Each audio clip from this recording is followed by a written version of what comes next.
نحمدہ ونصلی علی رسولہ الکریم، اما بعد فاعوذ باللہ من الشیطان الرجیم، بسم اللہ الرحمن الرحیم۔ قال اللہ تبارک و تعالی: یا ایھا الذین آمنوا کتب علیکم الصیام کما کتب علی الذین من قبلکم لعلکم تتقون۔ وقال تعالی: یا ایھا الذین آمنوا انما الخمر والمیسر والانصاب والازلام رجس من عمل الشیطان فاجتنبوہ لعلکم تفلحون۔ وقال النبی صلی اللہ علیہ وسلم: کل عمل ابن آدم لہ الا الصوم فانہ لی وانا اجزی بہ۔ وقال النبی صلی اللہ علیہ وسلم: کانت بنو اسرائیل تسوسهم الانبیاء کلما ہلک نبی خلفہ نبی وانہ لا نبی بعدی سیکون خلفاء فیکثرون۔ وقال النبی صلی اللہ علیہ وسلم: لا تزال طائفة من امتی قائمین علی الحق لا یضرهم من خالفهم۔ صدق اللہ مولانا العظیم وصدق رسولہ النبی الکریم۔ معزز دوستو، رمضان المبارک کا آغاز ہونے والا ہے۔ ایک مسلمان جو اللہ اور اس کے رسول صلی اللہ علیہ وسلم پر کامل ایمان رکھتا ہے، اس پر لازمی اور ضروری ہے کہ وہ رمضان المبارک کے روزوں کے لیے اپنے آپ کو تیار کر لے۔ نبی اکرم صلی اللہ علیہ وسلم کے بارے میں آتا ہے کہ آپ صلی اللہ علیہ وسلم شعبان المعظم سے ہی رمضان المبارک کے لیے کمر کس لیتے تھے۔ اس مہینے میں ہی آپ تیاری شروع کر دیتے تھے کہ رمضان کا پروقار اور مبارک مہینہ شروع ہوا چاہتا ہے۔ اس کے لیے پہلے ہی عزم و ہمت اور جرأت کے ساتھ، استقامت کے ساتھ رمضان المبارک کی تیاری شروع فرما دیتے تھے۔ انشاءاللہ اگلے ہفتے میں رمضان المبارک کا آغاز ہو جائے گا اور یہ شعبان کا آخری جمعہ ہے۔ اس لیے ضروری ہے کہ ابھی ایک ہفتہ باقی ہے کہ نبی اکرم صلی اللہ علیہ وسلم کی سنت کی اتباع کرتے ہوئے رمضان مبارک کے لیے وہ تیاری جو اس ماہ مبارک کی برکات کو سمیٹنے میں انسان کے لیے مددگار بنے، اس تیاری کے لیے پختہ عزم اور ارادہ کر لینا چاہیے۔ سب سے پہلی بات تو یہ کہ رمضان مبارک کا استقبال خوش دلی کے ساتھ، چاہت کے ساتھ، محبت کے ساتھ ہونا چاہیے، تاکہ جو مقاصد ہیں اس روزہ کے، مقاصد ہیں اس رمضان مبارک کے، وہ صحیح طریقے سے حاصل کیے جا سکیں۔ یہ آیت مبارکہ جو ابھی خطبے میں تلاوت کی ہے، اس میں اللہ پاک نے ایمان والی جماعت کے اوپر اس بات کو لازمی قرار دیا ہے کہ ان کے وجود پر اللہ نے روزے لکھ دیے ہیں۔ یا ایھا الذین آمنوا کتب علیکم الصیام، کہ تم پر روزے فرض کر دیے گئے۔ انسانی وجود کے اوپر گویا کہ اللہ تبارک و تعالیٰ نے رمضان کے روزے تحریر کر دیے ہیں۔ کتبہ کہتے ہیں، کتابت کہتے ہیں کسی چیز کو تحریر میں لا کر ایک مکمل آرڈر اور فیصلہ نافذ کر دینا۔ اللہ تبارک و تعالیٰ اس کائنات کا شہنشاہ مطلق حکمران، کائنات کو چلانے کے لیے اللہ اپنے فرمان جاری کرتا ہے۔ جیسے دنیا بھر کی حکومتیں اپنی مملکت کا نظم و نسق چلانے کے لیے ہدایات جاری کرتی ہیں، ریگولیشن منظور ہوتا ہے، اس کے مطابق نوٹیفیکیشن آتا ہے کہ یہ کام آپ کو کرنے ہیں۔ ریاست کا نظم و نسق حکومت کے احکامات کے بغیر نہیں چل سکتے۔ احکامات ریاست کے ہر شہری پر نافذ العمل ہوتے ہیں کہ وہ ان ہدایات کی پابندی کرے، کیونکہ ہدایات کا بنیادی مقصد انسانی جان، مال اور اس کی عزتوں کی حفاظت ہوتا ہے۔ کوئی قانون اور سسٹم انسانیت کے نقصان کے لیے نہیں بنایا جاتا، اور اگر کسی ریاست میں ایسا ہو رہا ہے کہ قوانین انسانوں کو نقصان پہنچانے کے لیے، عوام کے حقوق پر ڈاکہ ڈالنے کے لیے ہے، تو وہ حقیقت میں نہ ریاست ہے نہ وہ حکومت ہے، نہ ہی وہ کوئی سسٹم ہے، وہ نظام فاسد کی پیداوار ہوتا ہے۔ جب بھی انسانیت کے لیے جو نظم و نسق بنایا جاتا ہے وہ انسانوں کی جان، مال، عزت، آبرو کے حفاظت کے لیے ہوتا ہے۔ اب ٹریفک رولز بنائے جاتے ہیں تو ان کی خلاف ورزی کی صورت میں انسانی جان کو خطرات لاحق، یا کوئی بھی حکم دیا جاتا ہے تو وہ بنیادی طور پر انسانوں کی حفاظت کے لیے ہوتا ہے، جان کا تحفظ بھی اور ان کے مال اور دولت کا تحفظ بھی اور ان کی عزت کا تحفظ بھی۔ دین اسلام نے جس بنیادی نظام کو انسانیت کے لیے لازمی قرار دیا ہے اس میں یہ تین چیزیں ضروری ہیں۔ حضور صلی اللہ علیہ وسلم نے خطبہ حجۃ الوداع میں صاف اعلان کر دیا، الا ان دماءکم واموالکم واعراضکم حرام کحرمت یومکم ھذا، تمہارے خون بھی، تمہاری محنت اور مشقت سے کمایا ہوا تمہارا مال بھی، اور تمہاری عزت، وقار، جو شناخت موجود ہے، یہ محترم ہے، ایسے ہی محترم ہے جیسے خانہ کعبہ محترم ہے۔ جیسے آپ صلی اللہ علیہ وسلم نے فرمایا کہ یہ 10 ذی الحج کا دن محترم ہے، جیسے یہ شعائر محترم ہے،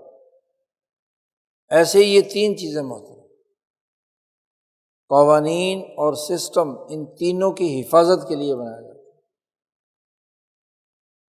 جو عوام کی جان کو خطرات میں مبتلا کر دے، جو عوام کے مال کو لوٹنے کا کوئی قانون اور نوٹیفیکیشن جاری کر دیا جائے، لوگوں کی عزتوں سے کھلواڑ کرنے کا کوئی قانون جاری کر دیا جائے، تو وہ دین اسلام کا نظام نہیں ہے، وہ انسانیت کا نظام نہیں ہے، وہ حیوانیت کا نظام ہے، درندگی کا نظام ہے۔ ایسے تمام قوانین اور ضابطے جو ان تینوں چیزوں کی بے حرمتی پر مشتمل ہیں، وہ نظم نہیں ہے بلکہ بد نظمی ہے، وہ امن نہیں ہے بلکہ بد امنی ہے۔ وہ عزتوں کا تحفظ نہیں ہے بلکہ عزتوں کو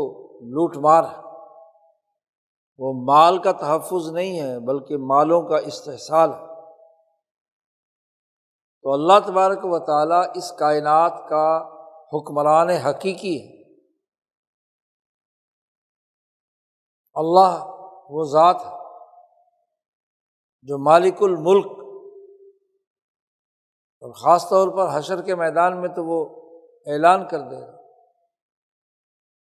کہ میں ہی اکیلا اس وقت بادشاہ ہوں۔ این ملوک الارض، زمین کے حکمران اور بادشاہ کہاں ہیں؟ بتائیں ان کی بادشاہت کہاں ہے؟ وہاں تو بڑے بڑے بادشاہ کیا انبیاء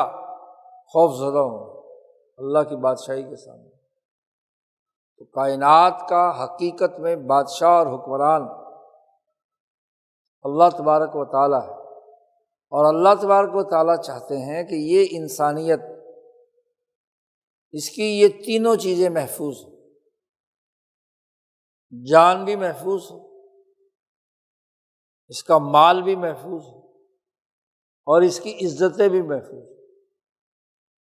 تمام شرعی قوانین عبادات کے بعد جو انسانی مسائل سے متعلق ہیں وہ ان تینوں دائروں سے متعلق ہے: حفظ جان، حفظ مال، اور حفظ عزت، عرض جسے کہتے ہیں عربی میں، اعراض کو۔ یا کوئی قانون جان کی حفاظت کے لیے ہے، یا کوئی قانون مال کی تحفظ کے لیے ہے، اور یا کوئی قانون عزتوں کے تحفظ کے لیے۔ انسانیت کا وقار، اس کی عزت اللہ کے ہاں بہت محترم ہے۔ تو جتنے بھی شرعی قوانین بلکہ عبادات بھی نافذ کی جاتی ہیں، ان کا بھی جو حکم دیا جاتا ہے اس کا بنیادی مقصد ان تینوں کا تحفظ ہے۔ اب انسان ایک ایسی اللہ کی محبوب ترین اور حسین ترین مخلوق، کہ اس انسان کے بنانے میں کائنات کا ہر ذرہ اور اس کا خلاصہ اس انسان کے وجود کے اندر موجود ہے۔ اس جسم انسانی میں عرش الہی سے لے کر اس فرش کے آخری مخلوقات تک تمام چیزوں کے نمائندہ ڈاٹس موجود ہیں۔ ہر ایک چیز۔ امام شاہ ولی اللہ فرماتے ہیں کہ جس وقت انسان کی روح آسمان سے کٹ کر ماں کے پیٹ میں آتی ہے تو اس روح کے اوپر پوری کائنات، عرش سے لے کر فرش تک، اس کا نقش اس روح کے اوپر چسپاں کر دیا جاتا ہے،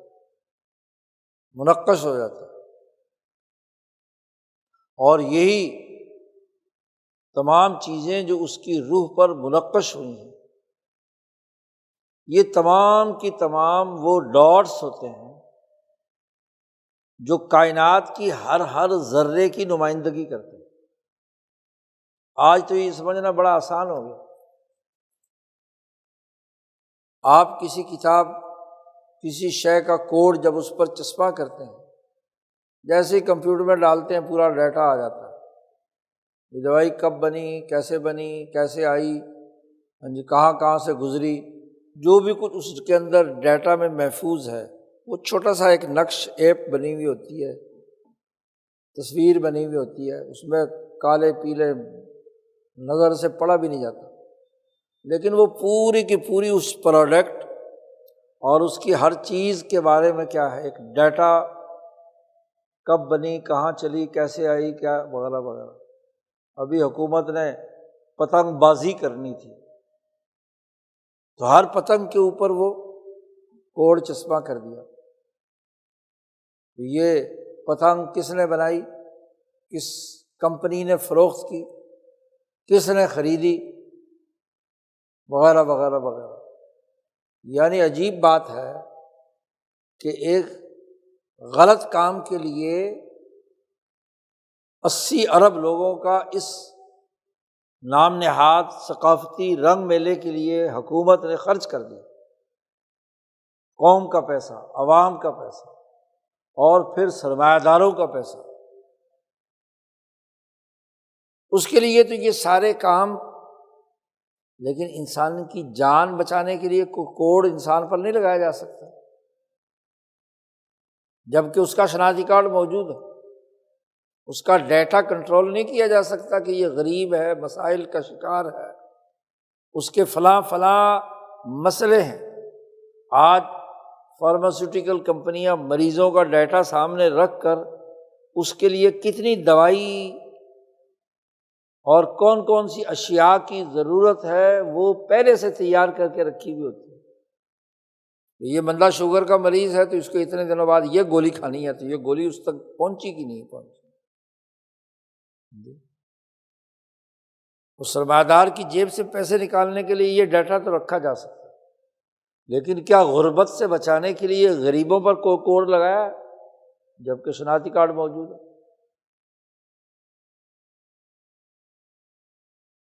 یعنی اللہ پاک نے ان تینوں چیزوں کی حفاظت کے لیے اس انسان کے اوپر نقش لگا دیا مکمل، اور ہر چیز کے جسم کے اندر موجود ہے۔ یہ حیوان کی طرح نشو و ارتقا بھی حاصل کرتا ہے تو حیوانی خصوصیات میں، یہ نبات کی طرح اپنا قد بھی بڑھاتا ہے،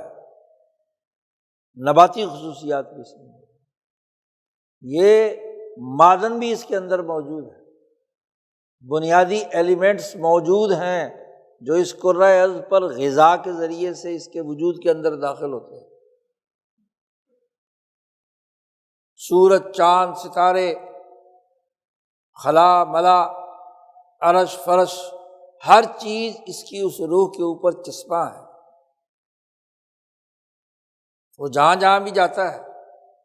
ابھی تک تو تمہیں صرف موبائل میں سمیں دے کر اس بندے کا ٹریک ریکارڈ رکھتے ہو،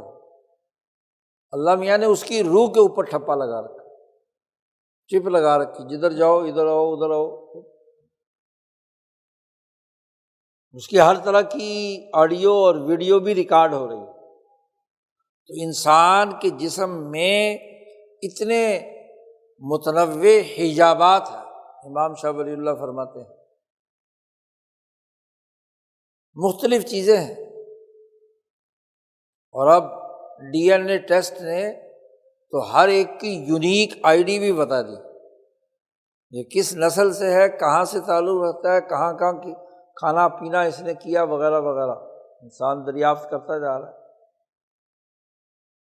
تو کتنے ہی رقائق، کتنے ہی اس کے اندر مختلف متنوع پیچیدہ بافتیں ایک دوسرے کے ساتھ جڑی ہوئی ہیں، لڑیاں اس کے اندر کتنی ہیں، اس کی جسمانی ساخت، اس کی روح کی ساخت، پھر روح حیوانی، روح ملکوتی، اس کے جسم کے اندر، اس کی روح کے اوپر، اس کے دماغ کے اوپر، اس کے نفس پر فلکیات کے کیا اثرات ہیں، سورج چاند کے کیا اثرات ہیں۔ یہ سورج سے تو تم چارج ہوتے ہو روزانہ، انسانی جسم میں جب تک بیٹری چارج نہ ہو تو وہ بجلی پیدا نہیں ہو سکتی جس سے تمہارا دل 24 گھنٹے دھڑکتا ہے۔ ایسے سیل تمہارے جسم میں ہیں کہ جہاں سورج کی گرمی یا روشنی آتی ہے تو اس سے وہ بل تمہارا جسم کے اندر وہ بیٹری چارج ہو جاتی ہے اور 24 گھنٹے کام کرتی ہے۔ تو سورج کی تاثیرات ہیں، چاند کی تاثیرات ہیں، تمام خلا میں موجود جتنی چیزیں ہیں ان کی تاثیرات ہیں۔ تو بے شمار مخلوقات کا یہ شخص صغیر انسان بنا ہے، ایک انسان، یہ پورے شخص اکبر، پوری کائنات کا چھوٹا سا ایک خلاصہ ہے، اس میں سب چیزیں شامل ہیں۔ اب یہ انسان، اس کی جان، مال، عزت، آبرو کیسے محفوظ رہے گی؟ یہ نارمل کب ہوگا؟ یہ اپنے تمام حجابات کو منور کیسے کرے گا؟ اس کی صحت کیسے ہوگی؟ اس کے وجود کے اندر ڈسپلن کیسے پیدا ہوگا؟ اس کی وجود کی جتنی بھی تاریں ہیں، جتنے رقائق ہیں، جتنے ستر ہیں، ڈی این اے کے جتنے بھی اجزاء اور اس کی پیچیدگیاں ہیں، یہ نارمل حالت میں کیسے رہیں گے؟ تو اس جان کا تحفظ کیسے، اور اس کے ساتھ وابستہ مال، اس کا تحفظ کیسے، اس کی عزت اور وقار وہ کیسے؟ تو ان چیزوں کے لیے، ان تحفظات کے لیے، اس انسان کی حفاظت کے لیے اللہ احکامات جاری کرتا ہے، قانون منظور کرتا ہے۔ یہ آیت مبارکہ جو ابھی تلاوت کی ہے، اس میں کہا ہے کہ کتب علیکم الصیام، تمہارے وجود پر علیکم لکھ دیا گیا ہے، نقش بنا دیے گئے ہیں، لازمی قرار دے دیا گیا ہے کہ اگر اس وجود کے تحفظ کے لیے کردار ادا کرنا ہے، جان کی حفاظت کرنی ہے، اس کی روح کو صحیح اور درست بنانا ہے، تو تم پر فرض کیا گیا روزہ۔ اس سے پہلے اللہ نے حکم دیا تھا، ایک آیت ہے، یا ایھا الذین آمنوا کتب علیکم القصاص فی القتلی، جان کی حفاظت کا ایک قانون منظور کیا ہے کہ تم پر لازمی قرار دے دیا گیا کہ اگر تم میں سے کسی نے اپنے جیسے کسی دوسرے انسان، اللہ کی شاہکار مخلوق کو، احسن تقویم کو قتل کیا تو بدلے میں تمہیں بھی قتل کیا۔ قصاص کا ترجمہ شاہ صاحب نے کیا ہے المماثلہ، دونوں ہم مثل ہیں، برابر ہیں تمام انسان۔ کوئی ایک انسان دوسرے انسان کی جان لے گا تو اس کو بدلے میں اس کے قتل کیا جائے۔ تو جان کی تحفظ کا پہلے قانون بیان کیا،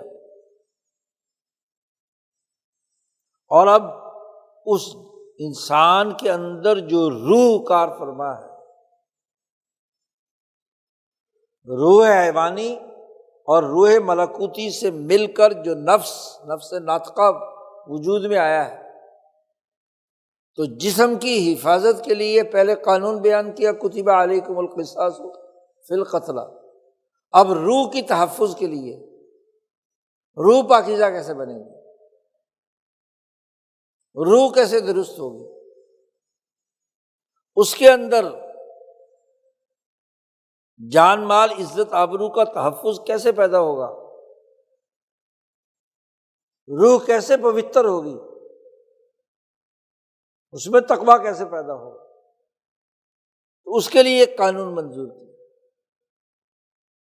کتب علیکم الصیام، کہ تم پر روزے فرض کیے۔ انسان انہی دو چیزوں کا مرکب ہے، ایک اس کا جسم اور ایک اس کی روح۔ یہ آیات کا سیاق و سباق اس کو بڑی ترتیب کے ساتھ بیان کرتا ہے کہ جان کے تحفظ کا بھی ایک قانون جسم کے، کہ اگر کسی نے کسی کو قتل کر دیا تو بدلے میں قتل کیا جائے، اور بدلے میں قتل اس لیے ہے کہ تاکہ اسے بھی پتہ ہو کہ اگر میں کسی کو ناحق قتل کروں گا تو مجھے بھی اپنی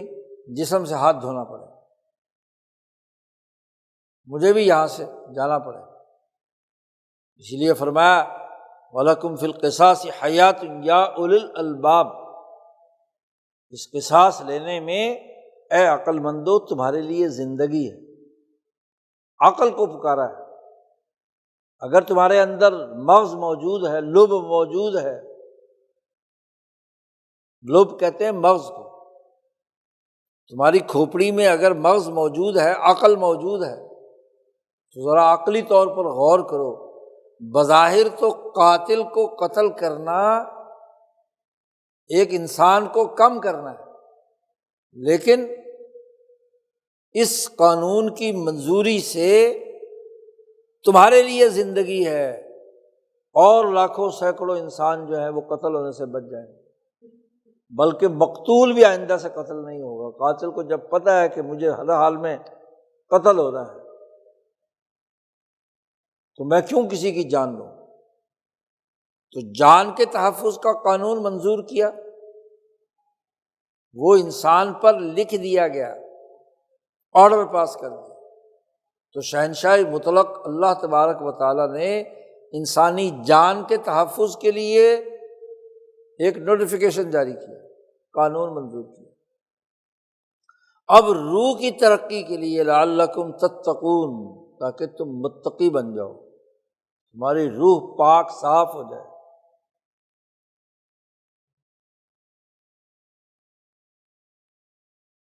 یہ بنیادی قانون یہاں پر واضح کر دیا کہ تم پر روزہ فرض کر دیا۔ اب جتنا بھی انسانی روح کے تمام دائرے ہیں جو اس کائنات میں عرش سے لے کر فرش تک جڑے ہوئے ہیں، ان کے صحیح اور درست ہونے کا راستہ یہ روزہ ہے، الصیام، صوم۔ سیام یا صوم کا لفظی معنی رک جانا ہے۔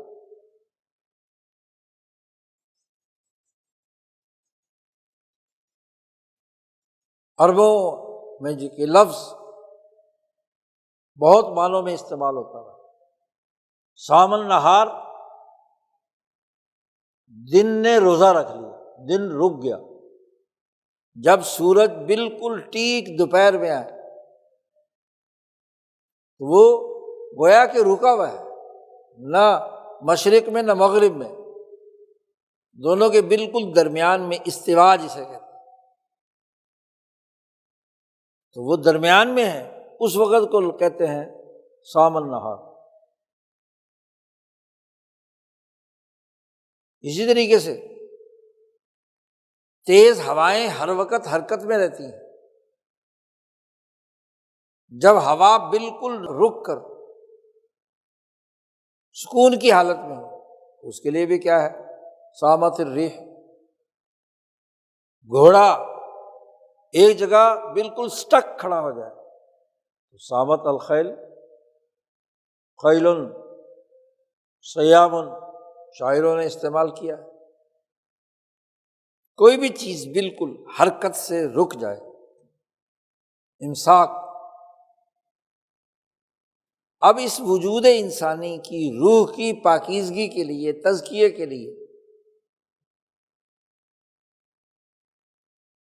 وہ تمام چیزیں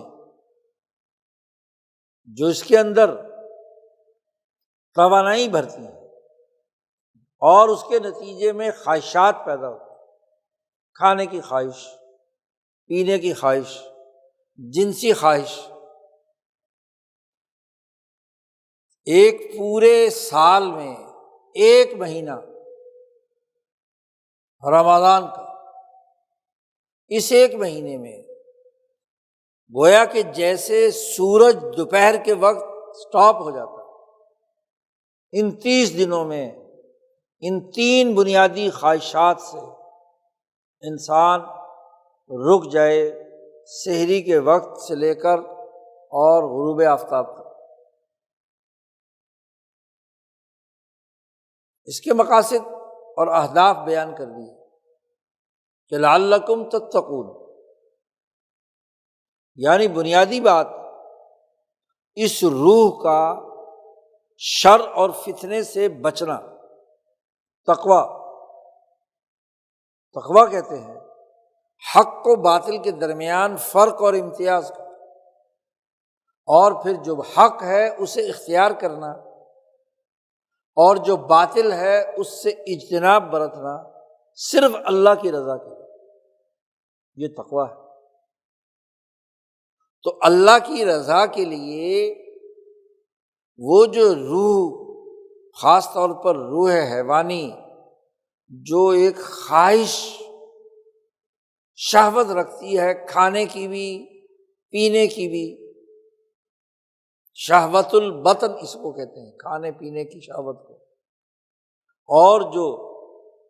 جنسی خواہش ہے اسے شہوت الفرج کہتے ہیں حکماء کے ہاں۔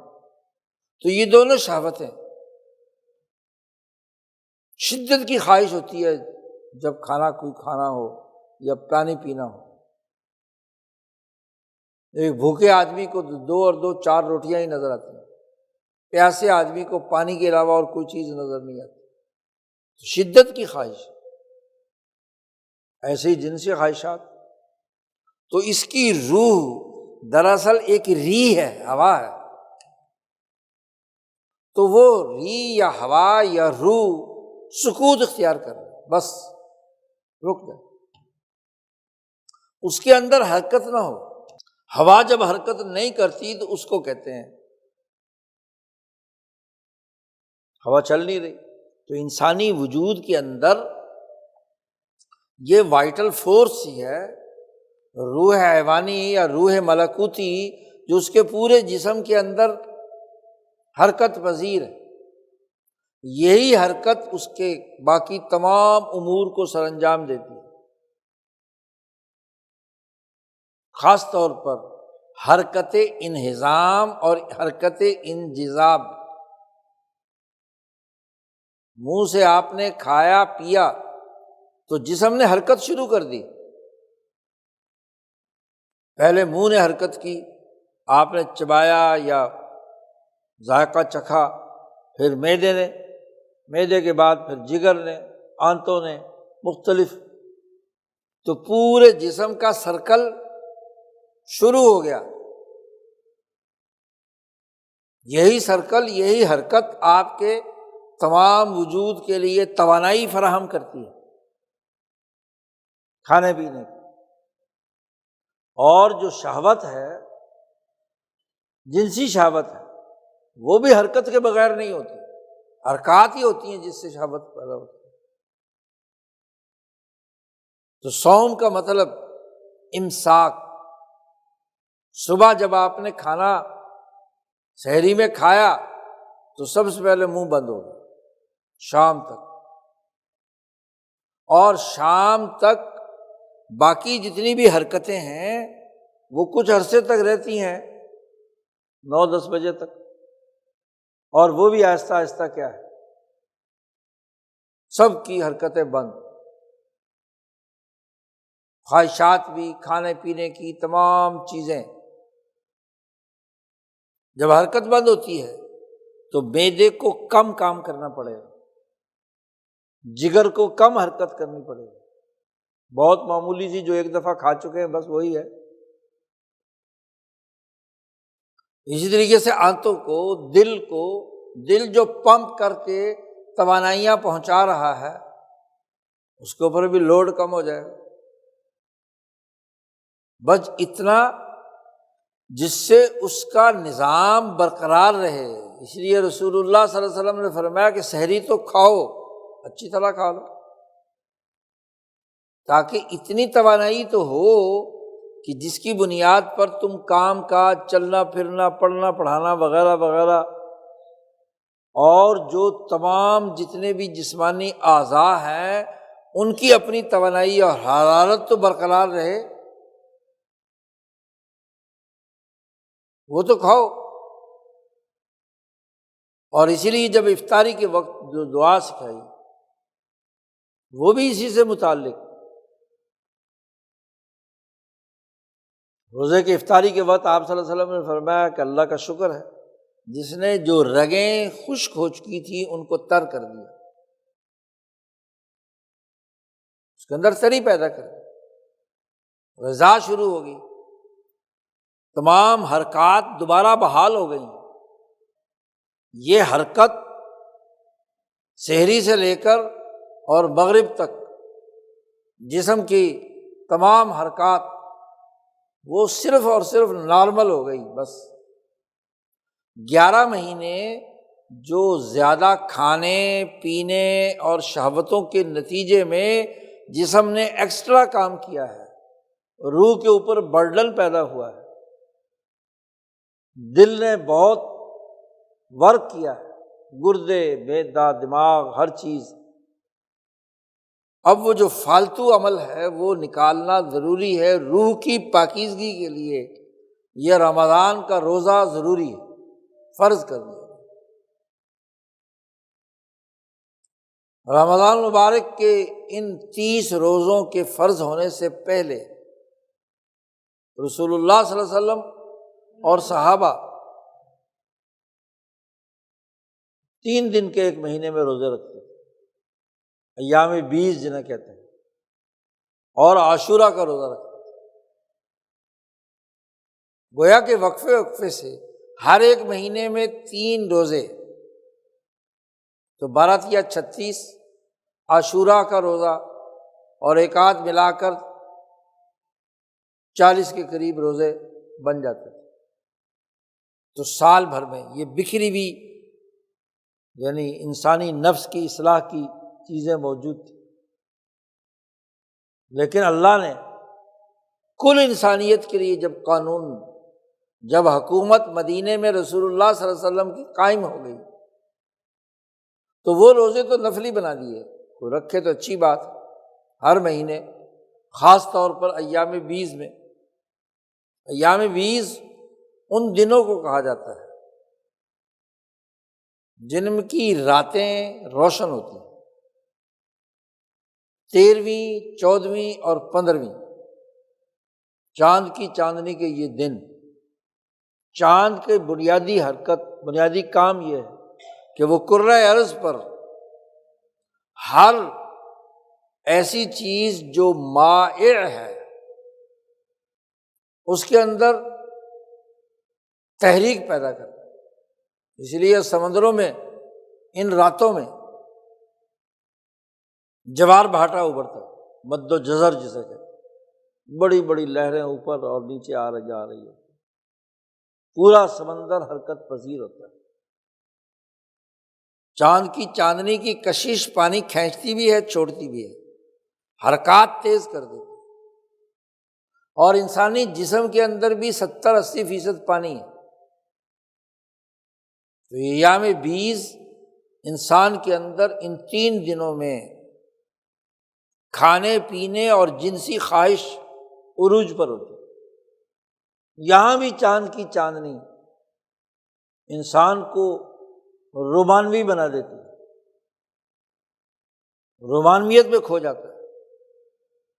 جنسی خواہش عروج پر ہوتی ہے۔ تو رسول اللہ صلی اللہ علیہ وسلم نے ان دنوں میں ایام 20 رکھ کر، نفلی یہ روزے رکھ کر، بلکہ گزشتہ انبیاء، حکماء، ماہرین جو روح کے مرض کو سمجھنے والے ہیں، انہوں نے ان کے دنوں میں غذا کم کر دی، روزہ رکھ لیا۔ اب جب جسم کے اندر توانائی کم ہوئی ہے، خواہشات کو اس نے کنٹرول کیا ہے، تو وہ چاند کی چاندنی کی جو تاثیر ہے مد و جزر کی، یعنی حرکت رک گئی، تو جو انتہا کی خواہش پیدا ہوئی ہے وہ ختم ہو جاتی یا نارمل ہو جاتی۔ تو یہ ایام 20 کے روزے، تو یہ تو نفلی قرار دے دیا۔ جو محسنین ہیں، صفت احسان حاصل کرنا چاہتے ہیں، جن کے اندر استطاعت اور طاقت ہے، ہر مہینے 3 روزے رکھیں۔ لیکن ہر انسان پر سال بھر میں یہ 30 روزے رمضان کے، جیسے ہی رمضان کا چاند نظر آیا جس خطے میں بھی، وہاں جسم کے اندر جو تغیر و تبدل جو اس کی صحت کے لیے لازمی اور ضروری ہے، تو روزہ فرض ہوگا۔ یہ ایام و شہور، مہینے اور دن، اللہ نے انسانیت کی ترقی اور فلاح و بہبود کے لیے اس میں ان کی تربیت کا نظام بنایا ہے۔ جیسے نماز کے 5 اوقات، یہ اوقات وہ ہیں جن میں تعلق مع اللہ اعلیٰ درجے میں قائم ہوتا ہے، ایسے ہی رمضان کا مہینہ 12 مہینوں میں وہ مہینہ ہے جس میں انسان کا اللہ کے ساتھ جو تعلق وہ اعلیٰ ترین درجے میں قائم کرنے کے مواقع موجود ہیں۔ یہ نیکیوں کا موسم ہے، نیکیوں کی ہوائیں چلتی ہیں، اس لیے اس مہینے میں روزہ لازمی قرار دیتا ہے۔ اب اللہ پاک نے فرمایا کتب علیکم الصیام، تم پر فرض قرار دے دیا گیا روزہ، کما کتب علی الذین من قبلکم، جیسے تم سے پہلی قوموں پر، انسانی معاشروں پر، امتوں پر یہ روزہ فرض کیا گیا، بالکل ویسے ہی ابراہیم علیہ السلام سے جو انبیاء علیہم السلام کا سلسلہ شروع ہوا، اور ابراہیم علیہ السلام امام انسانیت کی اساس پر انسانیت کی ترقی اور فلاح و بہبود کے جو قوانین جاری کیے، یہ حکم الہی ابراہیم اور ان کی ذریت پر موسوی تعلیمات اور عیسوی تعلیمات میں، تورات، زبور، انجیل اور صحف ابراہیم میں یہ روزے بھی ان پر ایسے ہی فرض کیے گئے، کما کتب علی الذین من قبلکم۔ صحابہ اور تابعین نے اس کی توضیح میں ابن عباس، حضرت قتادہ، امام شعبی وغیرہ، انہوں نے کما کتبہ، یہ حرف تشبیہ جو ہے اس پر بڑی اچھی تحقیق کی، مختلف آراء بیان۔ رمضان کا یہ روزے ابراہیم سے لے کر عیسیٰ علیہ السلام تک تمام امتوں پہ 30 روزے رمضان مبارک کے فرض کیے گئے، ہر ایک پر ایک ہی ضابطے کے تحت، کیونکہ انسان کی ترقی اور اس کی روح کی کامیابی کا یہی راستہ امام انسانیت نے تجویز کیا تھا۔ لیکن ہوا کیا؟ فرض تو تمام پر یہ 30 ہوئے تھے، تو حدیث پاک میں آتا ہے کہ عیسائیوں نے جب یہ دیکھا کہ یہ رمضان یعنی قمری نقطۂ نظر سے یہ روزے رکھنے ہیں، اور قمری کیلنڈر جو ہے وہ گرمی سردی بدلتا رہتا ہے، 30-35 سالوں میں رمضان دوبارہ گھوم کر وہاں آ جاتا ہے، تغیر و تبدل ہوتا ہے۔ تو جب سخت گرمی میں روزے تھے تو انہوں نے اس کے اندر ایک تغیر و تبدل پیدا کر دیا۔ سہولت پسند طبیعتیں اور خاص طور پر مادیت پسند شیطان کے زیر اثر، تو حکم الہی کی ظاہری شکل تو برقرار رکھی، لیکن رمضان کے روزے کو آگے پیچھے کر دیا۔ مشرکین مکہ نے بھی یہی کام کیا نسی مہینوں میں، یہ جو ہر 10 دن پیچھے چلا جاتا ہے کام۔ مشرکین مکہ نے یہ تحریف کی تھی حج میں، اور عیسائیوں نے رمضان کے روزے میں گڑبڑ کی کہ سخت گرمی میں بہت لمبا روزہ ہوتا ہے، تو انہوں نے کہا کہ بھئی اس کا کوئی حل تلاش کرو۔ تو سارے احبار و رہبان جو تورات کے علماء وہ جمع ہو گئے،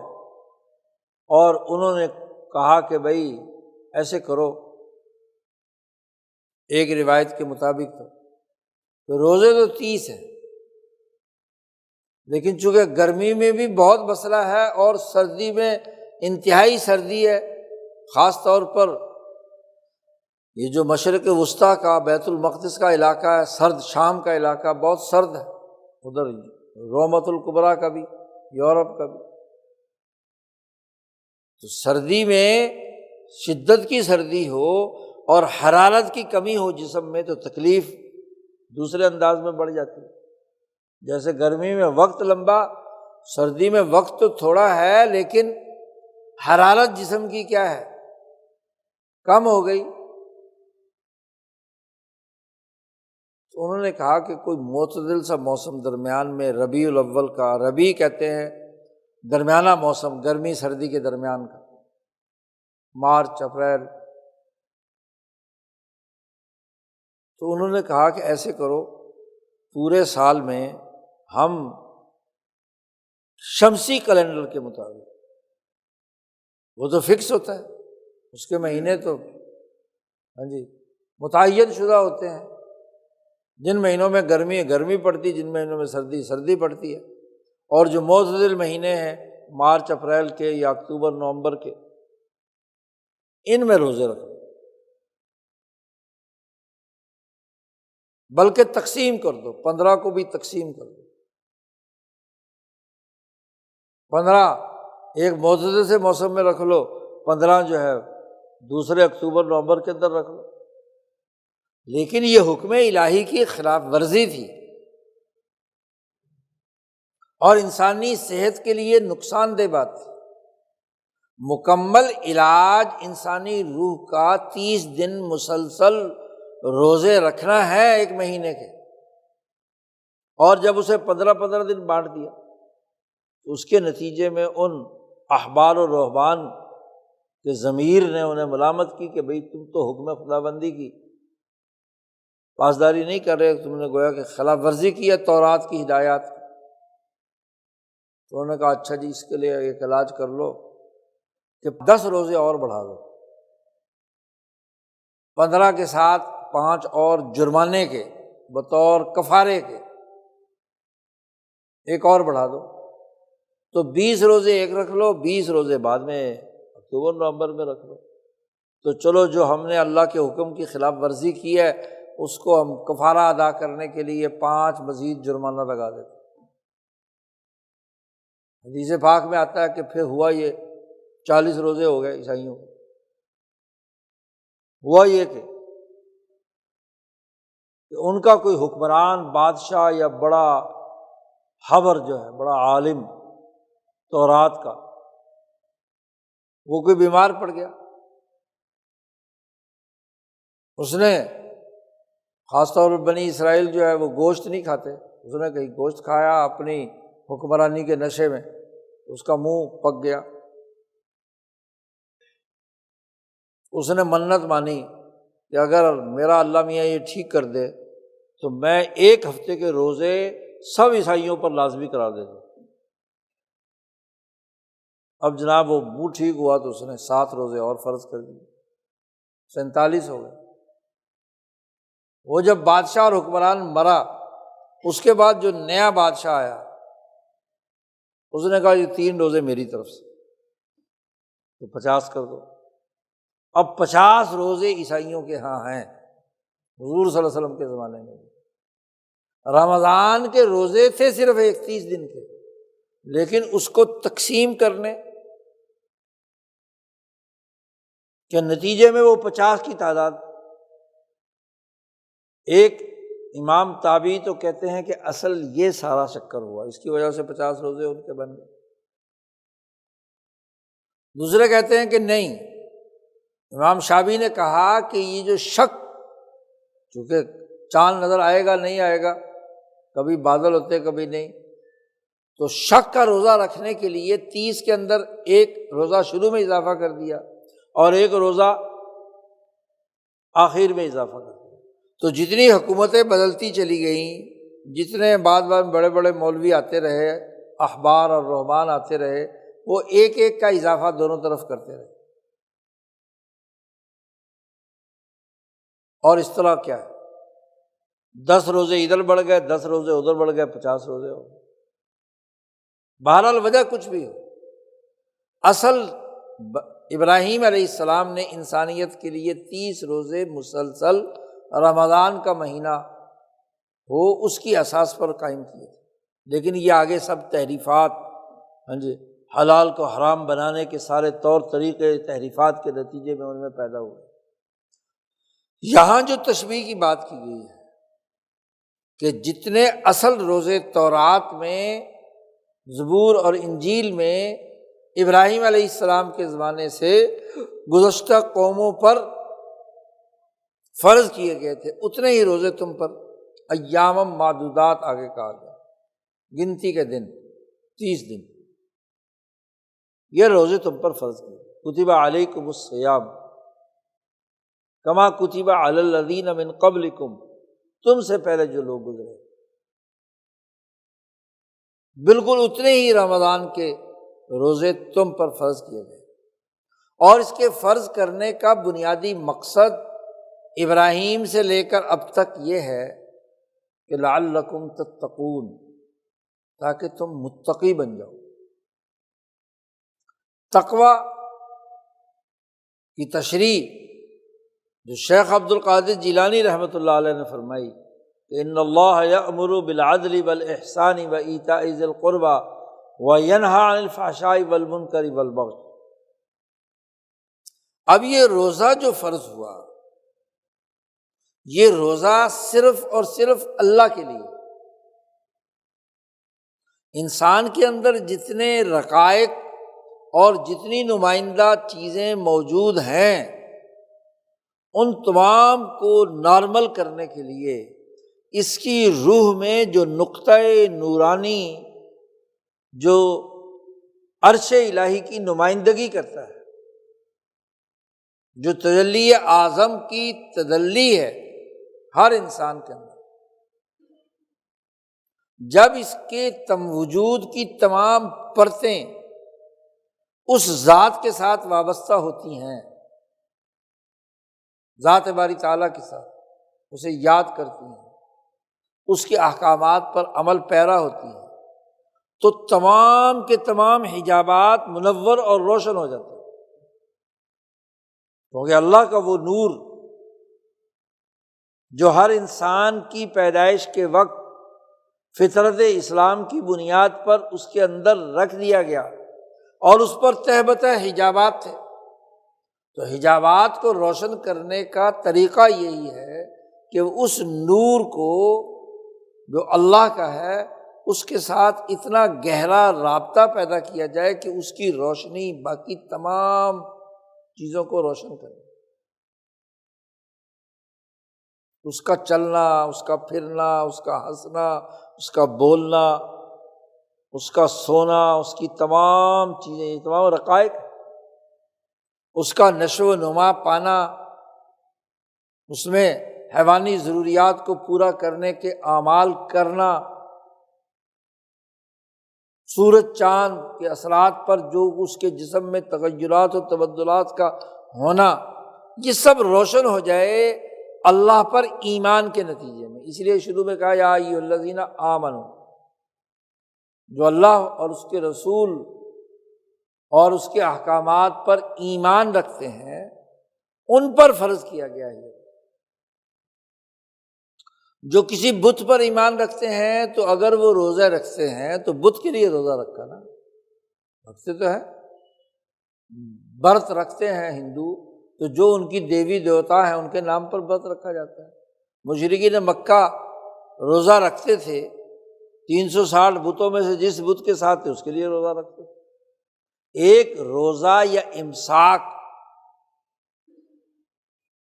غیر اللہ میں سے کسی چیز کو اللہ کا شریک سمجھ کر اس کے لیے رکھنا، جو سورج کو پوجتے ہیں وہ سورج کے لیے، جو چاند کو پوجتے ہیں وہ چاند کے لیے، جو پتھروں کو پوجتے ہیں تو ان کے لیے،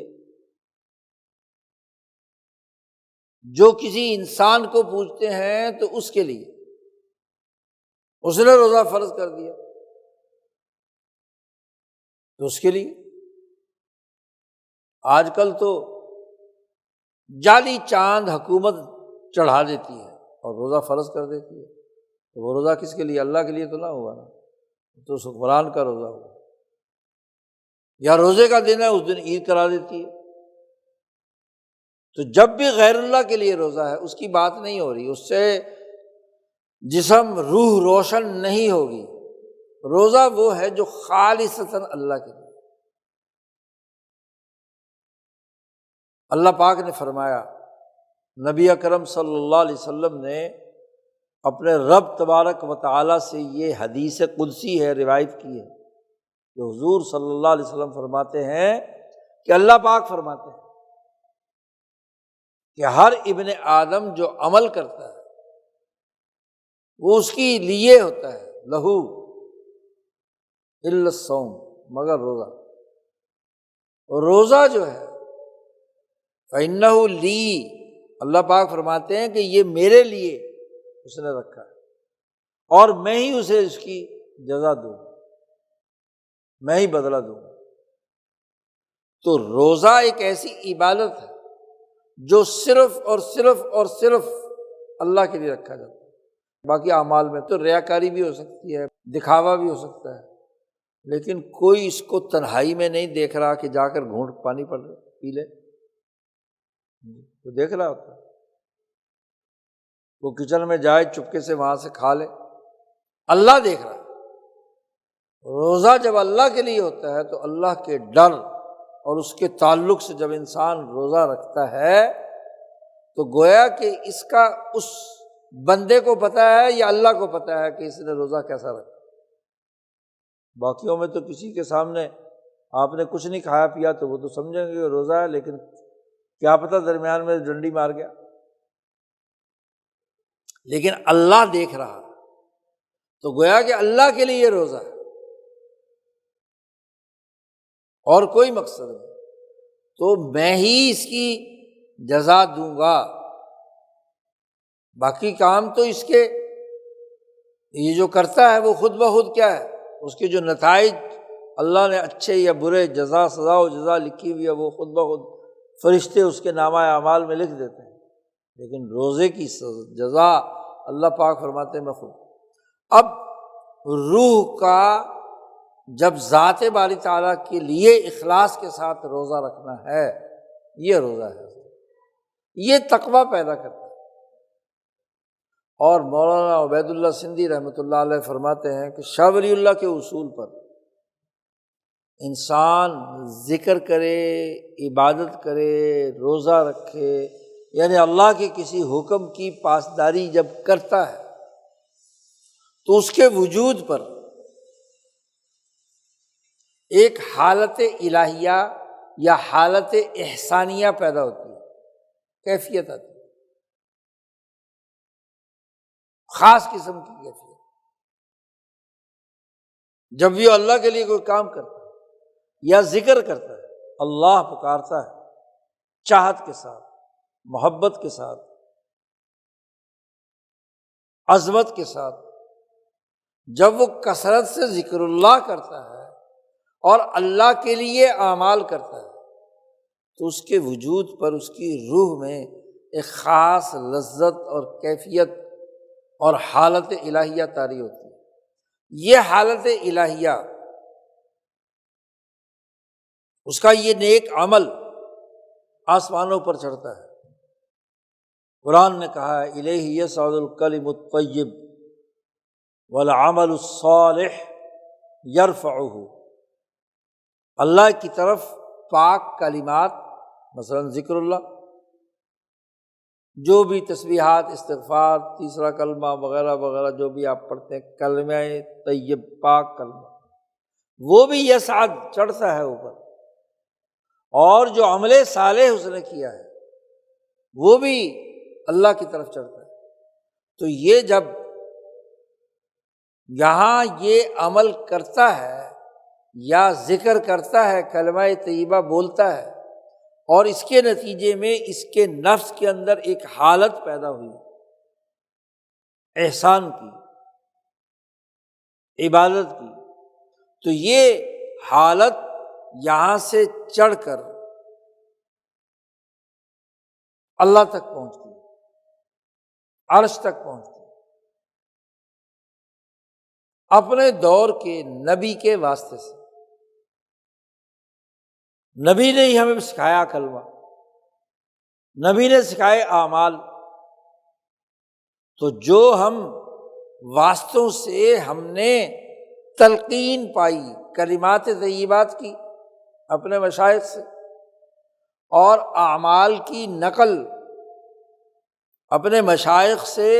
رسول اللہ صلی اللہ علیہ وسلم نے جیسے روزے رکھے، صحابہ نے رکھے، تابعین نے رکھے، تبع تابعین نے رکھے، ان کے سلسلے کے لوگوں نے رکھے،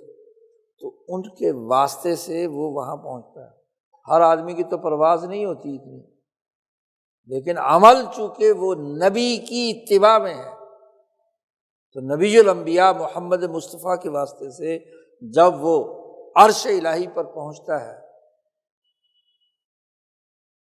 اور اللہ کی تجلی اور اس پر جب پڑتی ہے امام نوع انسانی پر، تو ایک عمل وہ نورانی اوپر گیا ہے، اس پر جب نور پڑتا ہے تو ایک اور تجلی پیدا ہوتی ہے، اور پھر وہ اسی واسطے سے اس ذاکر یا اس صائم کے پاس آتی ہے۔ تو یہ جو مسلسل آنے جانے کا عمل ہے، 30 دن کے روزوں کا مسلسل عمل ہے، یہ نور علی نور ہو کر اس کے اندر ایک خاص ملکہ پیدا کر دیتا ہے، خاص کیفیت پیدا کرتا ہے۔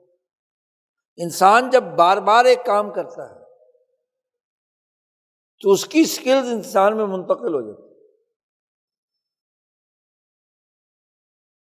پھر وہ اگر کچھ عرصہ کام نہ بھی کرے، لیکن وہ جو مہارت پیدا ہو گئی ہے، اس مہارت کے نتیجے میں اس کے اندر، مولانا سندھی کہتے ہیں کہ جب یہ مہارت پیدا ہوتی ہے تو وہ مہارت کیا ہے؟ وہ بصیرت ہے، نورانی بصیرت، شعور،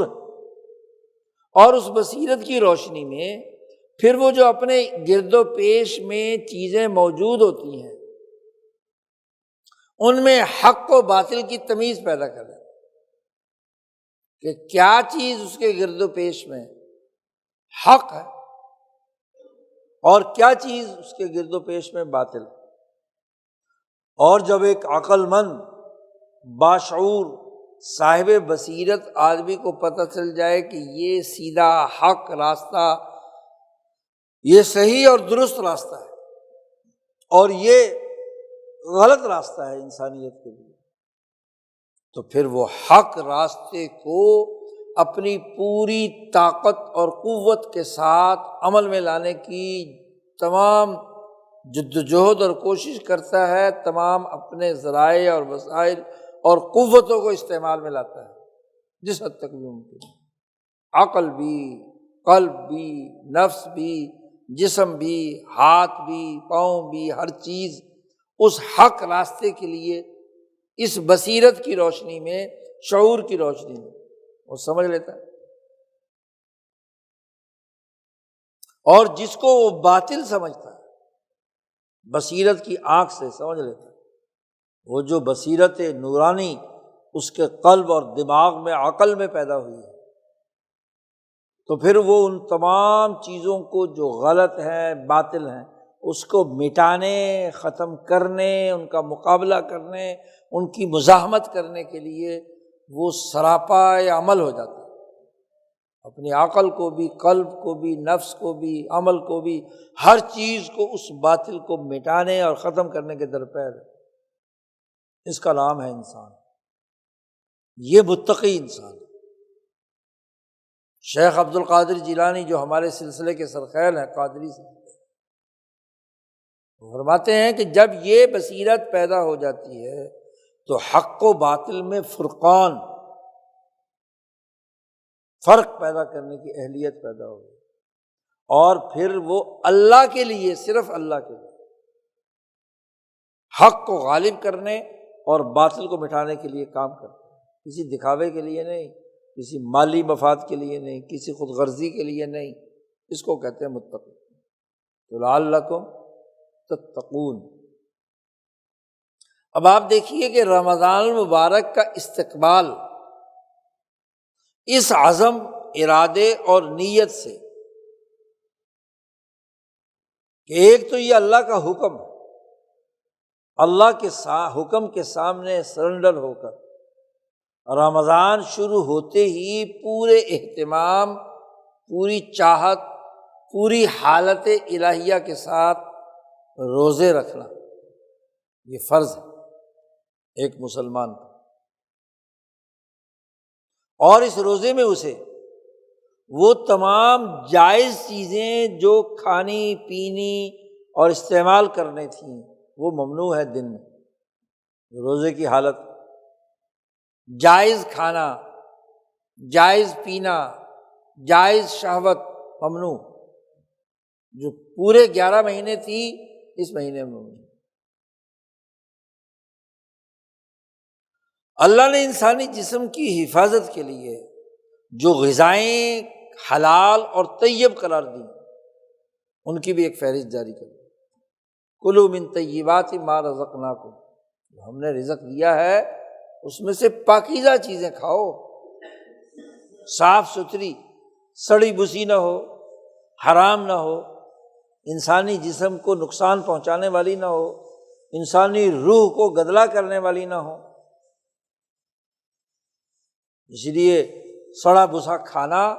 وہ انسانی جسم ہی نہیں، انسانی روح کی تباہی بربادی کا باعث بنتا۔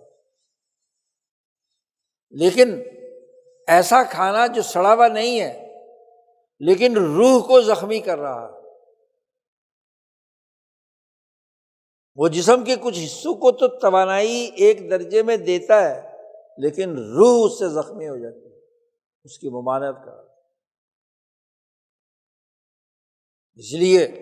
اللہ پاک نے پابندی لگا دی، یا ایھا الذین آمنوا انما الخمر والمیسر والانصاب والازلام رجس من عمل الشیطان، 4 چیزوں کو اللہ پاک نے قرار دیا یہ تمہارے لیے حرام ہے۔ پینے کی چیزوں میں خمر، شراب، مردار، دوسری جگہ پر فرمایا کہ تمہارے لیے میتا، خون، یہ حرام قرار دے دی گئی۔ یعنی جس میں انسانی کے لیے جو چیز نقصان دہ ہے اور بسا اوقات جسم کو ایک درجے میں فائدہ دے اور اس کے بعد کیا ہے روح کو خراب کر دے اور زخمی کر دے، یا جسم کو تباہی اور بربادی کی طرف اتار دے، وہ حرام قرار دے تمام چیز۔ اب آپ دیکھو آج ہم پر لازمی ہے کہ روزے کا استقبال، رمضان کا استقبال جو حلال چیزیں ہیں ان کی پابندی سے، ان سے رک کر ہمیں کرنا ہے، اور پھر رمضان سے متعلق ہدایات جاری فرمائیں۔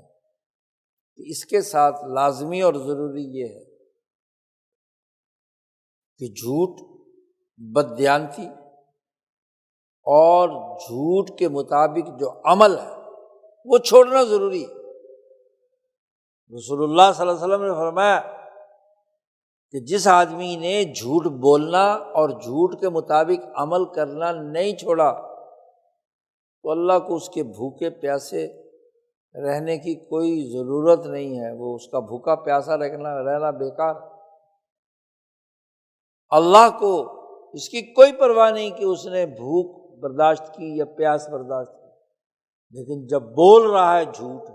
غیبت کر رہا ہے اور بہت سارے کام کر رہا ہے تو ایسا روزہ تو نہیں۔ اب اندازہ لگائیں کہ جو چیزیں جس میں انسانی کے لیے نقصان دہ تھیں وہ تو ویسے ہی حرام تھی 12 کے 12 مہینے، تاکہ روح زخمی نہ ہو، جسم مردار نہ بن جائے، اور جو حلال چیزیں بھی تھی وہ بھی رمضان کے اندر کیا ہے روزے کی حالت میں استعمال نہیں کر سکتے۔ یہ پاکستان کا عجیب نظام ہے، اسلام کے نام پر ملک بنایا، 70 سال سے قوم کو دھوکہ دیا، کہ پاکستان کا مطلب کیا؟ لا الہ الا اللہ، اسلامی جمہوری پاکستان کا نعرہ لگایا گیا، اور یہاں استقبال رمضان ہو رہا ہے شراب کی حلت کے ساتھ۔ سندھ اسمبلی میں ایک غیر مسلم انیل کمار ممبر نے باقاعدہ ایک قرارداد پیش کی۔ اس سے پہلے قومی اسمبلی میں بھی چند سال پہلے یہ قرارداد پیش ہو چکی، قومی اسمبلی کا رکن، وہ بھی غیر مسلم۔ پاکستان اور پاکستان کیا بہت سے ایسے نام نہاد اسلامی ملک شراب کی اجازت دیتے ہیں کہ جو غیر مسلموں کو شراب پینے کی اجازت ہے، تو ٹھیک ہے مسلمانوں کے لیے تو حرام ہے، لیکن جو غیر مسلم ہے وہ چونکہ شراب پیتے ہیں لہذا ان کے لیے اجازت ہے، ان کے لیے شراب کے ٹھیکے بھی جائیں گے، لائسنس بھی ہوں گے، وغیرہ وغیرہ وغیرہ قوانین بنائیں گے۔ تو پاکستان میں بھی بنائیں گے، نوآبادیاتی دور کے زمانے سے، برطانوی زمانے سے، عالمی سرمایہ داری کے مفاد کے لیے۔ حالانکہ جس مذہب کو وہ خود بھی مانتے ہیں، عیسائیت، یہودیت، اسلام، تینوں مذاہب، بلکہ ہندو مذہب بھی، کوئی مذہب شراب کو حلال قرار نہیں دیتا۔ تو قومی اسمبلی میں بھی قرارداد میں اس نے تمام حوالے جمع کیے ہیں، اور یہاں بھی سندھ اسمبلی میں بھی پیش کیے۔ تورات میں جو آیت شراب کی حرمت پر ہے، زبور میں، انجیل میں، ویدوں میں، ہندوؤں کی کتابوں میں، دیگر تمام مذاہب کی کتابوں میں شراب کی حرمت کے جو دلائل ہیں وہ جمع کیے ہیں قرارداد میں، کہ یہ شراب تو ہر مذہب میں ناجائز اور حرام ہے، کیونکہ اس کو خمر کہتے ہیں عقل کو ڈھانپ کر، عقل کو اور شعور کو مار دینے کے عمل کو۔ جب آدمی اپنی انسانی ہوش و حواس میں ہی نہ رہے، عقل کی حالت میں نہ رہے، تو وہ کیا کام کرے؟ دنیا کو کام نہیں کر سکتا۔ اس لیے انہوں نے بھی جو پیتے بھی ہیں، انہوں نے بھی جو میٹنگز اور جو انسانی کام کرنے کے اوقات ہیں ان کے اندر، وہاں بھی نہیں وہ پی سکتے، کیونکہ پئیں گے تو پھر کریں گے کیا؟ فیصلے کیا کریں؟ تو جو چیز عقل مار دے، تمام مذاہب میں ناجائز، تمام عقل مندوں کے ہاں حماقت، اس کو مذاہب کے نام پر حلال قرار دینے کا قانون بنایا ہوا ہے پچھلے 70-80 سالوں سے۔ تو اس ہندو ممبر نے کہا کہ بھائی ہمارے مذہب کے مطابق تو یہ حرام ہے، تو ہمارے مذہب کو بدنام کرنے کے لیے آپ کہتے ہیں کہ چونکہ غیر مسلم پیتے ہیں تو لہذا یہ شراب کی اجازت ہونی چاہیے، تو اس پر پابندی لگاؤ۔ قومی اسمبلی میں بھی یہ قرارداد پیش ہوئی، تو وہاں آپ کے منسٹر نے کہا کہ اس آدمی کا دماغ خراب ہو گیا۔ جی، وزیر قانون جو ملک کا قانونی نظام، وہ کہتا ہے کہ یہ پاگل ہو گیا جو ایسی قرارداد اس نے پیش کی ہے۔ یعنی جو پاگل پن کو دور کرنے کے لیے ایک غیر مسلم قرارداد پیش کرے اور تمام پر پابندی لگوائے، وہ پاگل ہو گیا، یہ غیر عقلی بات۔ اور وہ جو اسمبلی میں بیٹھے ہوئے ممبران، وہ سب کے سب ٹک ٹک دیدم دم نہ کشیدم قرارداد رد کر دی اکثریتی بنیادوں پر، اور سندھ اسمبلی میں بھی یہی ہوا۔ انہوں نے بھی کہا کہ یہ قرارداد اگر منظور کر لی گئی تو سندھ کے اندر معاشی سرگرمیاں مان پڑ جائیں گی۔ یہ کیسی معاشی سرگرمی ہے کہ جو اللہ کے حکم کی خلاف ورزی کی بنیاد پر آج استقبال رمضان شراب پینے کی اجازت دینے کے ساتھ منایا جا رہا ہے۔ وہ رمضان جس میں حلال چیزیں کھانے پر بھی دن کے اندر پابندی ہے، وہاں حرام پینے کی بھی اجازت دے دی جائے۔ اس روزے کا کیا فائدہ؟ منافقت کی اس سے بڑھ کر کوئی قسم ہو سکتی ہے؟ پھر رمضان کا استقبال، ایک تاجر جو ہے، اشیاء کی خرید و فروخت کرنے والا، ذخیرہ اندوز جو ہے، لوگوں کو لوٹنے کے لیے وہ استقبال کر رہا ہے، چیزیں اسٹاک کی جا رہی ہیں تاکہ رمضان کے اندر زیادہ سے زیادہ منافع کمایا جائے۔ دنیا بھر کے ملک اپنی مذہبی رسومات، غیر مسلم، ہندوستان کا ہندو اور دوسرے ملکوں کے عیسائی اپنے اپنی مذہبی رسومات کے دنوں میں چیزیں سستی کر کے بیچتے ہیں، اور یہاں الٹا معاملہ ہے مسلمان ملکوں میں۔ بھائی جس مہینے میں سب سے کم کھانے کا حکم ہے، اس میں کھانے والے اس مہینے کو کھابے کا مہینہ بنا لیا، سحری افطاری کے نام پر زیادہ سے زیادہ کھانے کا مہینہ بنا۔ اتنا غیر رمضان میں نہیں کھاتے جتنا خوب ٹکا کر کے سحری میں کھاتے ہیں، طرح طرح کے کھانے،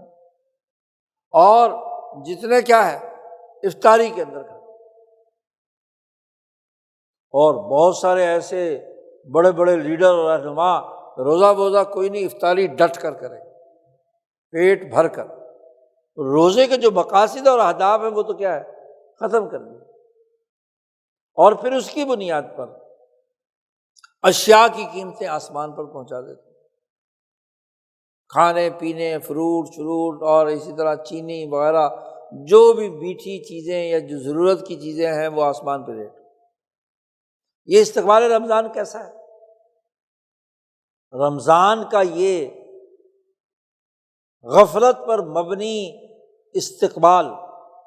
حرام چیز کی اجازت پر مبنی استقبال، یہ اللہ کے غضب کو دعوت دینا۔ رمضان تو اللہ کے ساتھ تعلق قائم کرنے کا مہینہ ہے کہ صرف اللہ کی رضا کے لیے روزہ، اور اس میں اللہ کی ناراضگی کے کام کرنا، جن چیزوں سے اللہ نے روکا، جس ذخیرہ اندوزی سے، جس جھوٹ بولنے سے، جس بددیانتی کرنے سے اللہ نے روکا، وہ کام کرو۔ اور یہ بات بھی اچھی طرح سن لینی چاہیے، امام شاہ ولی اللہ نے اس کی بھی وضاحت کی کہ رسول اللہ صلی اللہ علیہ وسلم نے جو یہ بات فرمائی، اذا دخل رمضان سلسلۃ الشیاطین، کہ جب رمضان داخل ہوتا ہے تو شیطانوں کو زنجیریں پہنا دی جاتی، شیطان کو روک دیا جاتا ہے۔ اس کا مطلب امام شاہ ولی اللہ نے فرمایا یہ ہے، شیطان فنا تو نہیں ہوتا، کہ جب کوئی مسلمان ملک اور اس کی پوری جماعت اجتماعی طور پر روزہ رکھ کر شیطانی کام اجتماعی طور پر چھوڑ دیتی ہے، تو اس کو تعبیر کیا گیا ہے گویا کہ ان کو زنجیریں پہنا دی ان انسانوں نے۔ اور اگر انسان ہی زنجیریں کھول کر شیطان کو بلائے تو پھر کیا کہ اللہ میاں نے شیطان کیوں نہیں روکا؟ اللہ میاں نے اگر روکنا ہوتا تو پیدا ہی نہ کرتا نا شیطان کو۔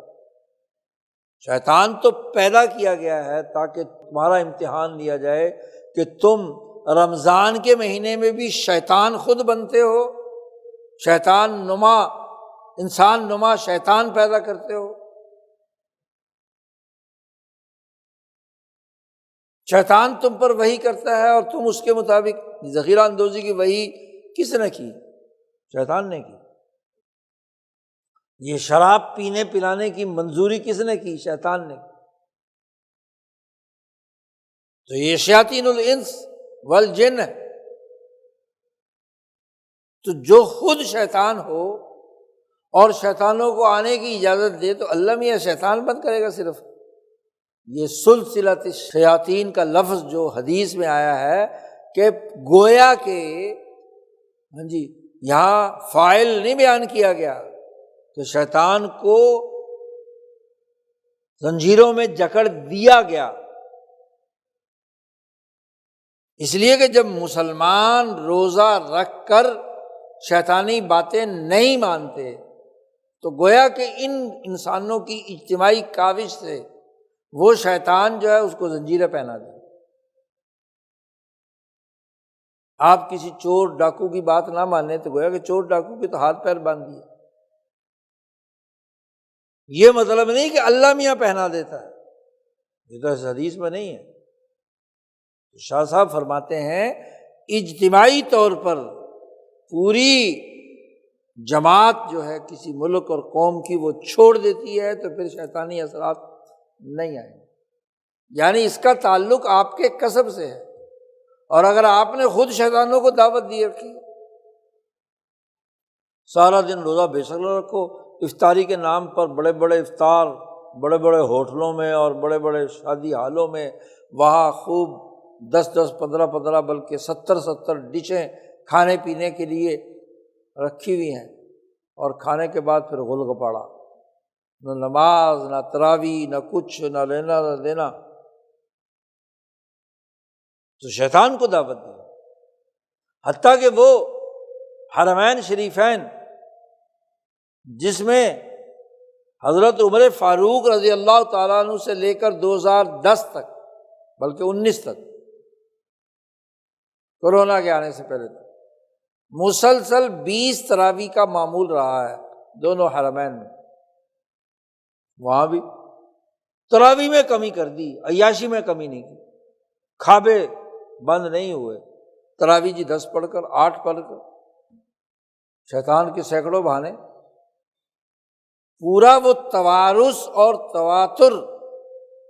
جو صحابہ تابعین اولیاء اللہ علماء ربانیین کا 1400-1500 سال سے تھا، اس کو آج شیطان ننگا ناچ رہا ہے مسلمان حکمرانوں پر، کہ انہوں نے مسجدوں میں تراویح کم کر دی، تراویحوں پر پابندی لگا دی، کوئی 20 پڑھاتا ہے تو سزا ہوگی،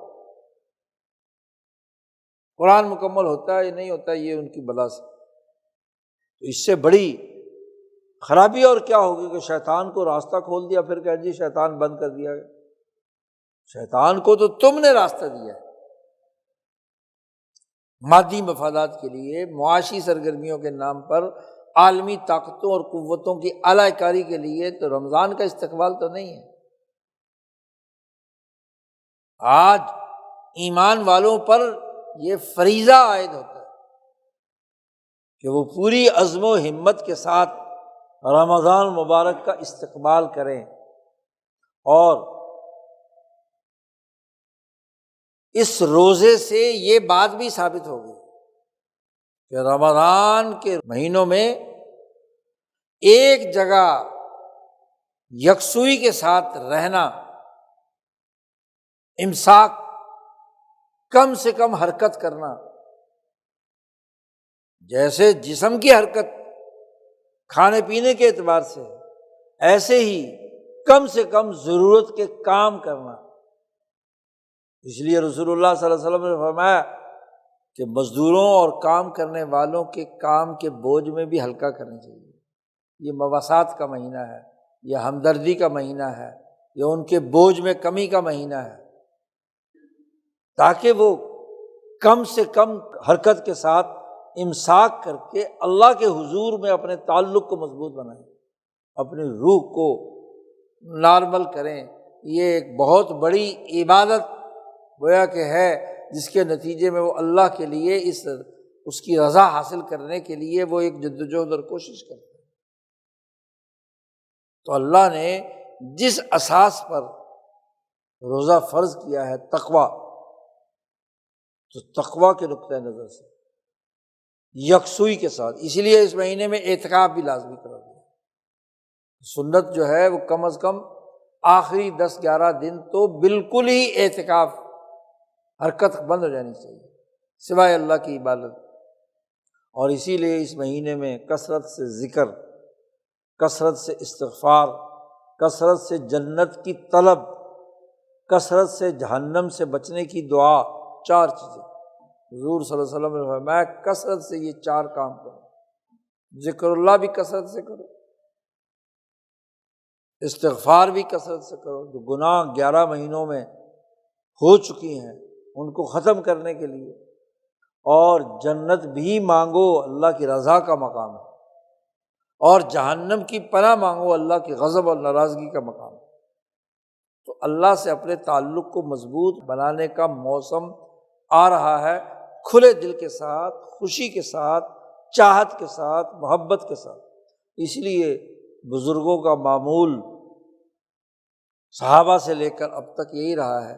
کہ وہ رمضان کے مہینے میں ایک جگہ یکسوئی کے ساتھ اللہ کی عبادت میں مشغول رہتے ہیں، تاکہ رمضان کے روزے کے اثرات ان کی روح پر بلکہ ان کے ساتھ وابستہ لوگوں پر پڑھیں، اور روح پاکیزہ بن کر اللہ کے تعلق کے ساتھ کیا ہے، دنیا میں بھی بصیرت اور شعور کے ساتھ، عقل و شعور کے ساتھ چیزوں کو سمجھیں، اور آخرت کی کامیابی کے لیے بھی کیا ہے، اپنے آپ کو تیار کریں۔ اللہ تعالی ہمیں پوری چاہت اور محبت کے ساتھ رمضان کا استقبال کرنے اور روزے رکھنے اور ان کا حق ادا کرنے کی توفیق عطا فرمائے۔ وآخر دعوانا الحمد للہ رب العالمین۔